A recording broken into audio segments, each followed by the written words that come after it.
সকলকে নমস্কার জানিয়ে শুরু করছি আজকের কবিতার আসর, কবিতা ও কিছু কথা। যে কবিতাটি আজকে আপনাদের সামনে আমি তুলে ধরব, কবিতাটির নাম ডন। কলমে ও কণ্ঠে আমি নিরাপদ পাল। আমাদের সমাজকে নিয়েই আজকে এই লেখা কবিতা ডন। মানুষের মধ্যেই মানুষ এবং অমানুষ সৃষ্টি হয়। সমাজে যারা আজকে ডন, তারা সমাজ থেকেই উঠে এসেছে। তারা সমাজকে ভালো চোখে দেখে না, সমাজকে লুণ্ঠন করে। কিন্তু সেই ডন কি চিরদিনই ডন থাকে? তাই সেই ডন নামেই আমার এই কবিতা। তা শুরু করছি আজকের কবিতার আবৃত্তি। দাদার উপর দাদা থাকে, ডনের পরে ডন। ডনের কখনো চুল পাকে না, বয়স্করা কন। টাকা কড়ি নিয়ে যখন ভাগ বাটোয়ারা হয়, ডন তখন আর ডন থাকে না, ডনেরই জম হয়।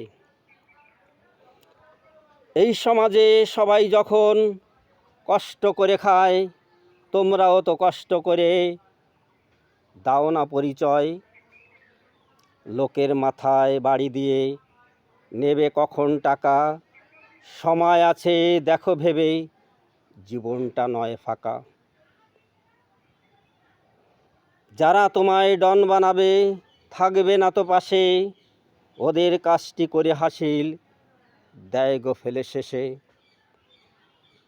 নেতা মন্ত্রী ছাতার মতো ডনের মাথায় থাকে, জনগণ তাই ভয়ে ভয়ে মাথায় করে রাখে।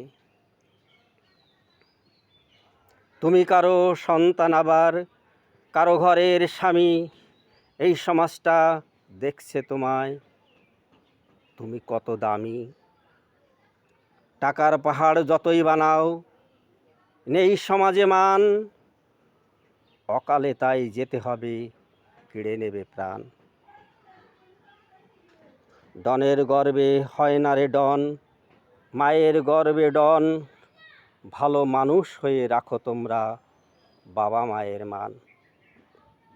লেখাপড়া জানো তোমরা, শিক্ষাও তো আছে, কর্মক্ষেত্রে ডন হয়ে দেখাও সমাজটাকে।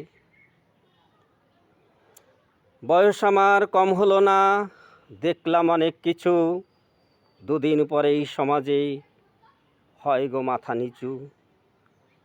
বিবেকার বুদ্ধি দিয়ে সমাজটাকে গড়ো, ডনের ভাঙ্গা সমাজটাকে জীবন দিয়ে ধরো।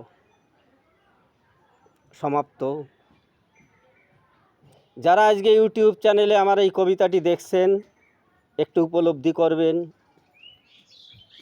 আমাদের এই সমাজের বাস্তব চরিত্রটা। এই কবিতার মধ্যে কিছুটা তুলে ধরার চেষ্টা করেছি। যদি কিছু মানুষের কল্যাণ হয়, কিছু মানুষের যদি শুভবুদ্ধির উদয় হয়, তাহলে আমার এই কবিতাটি লেখা সার্থক হবে বলে আমি মনে করি।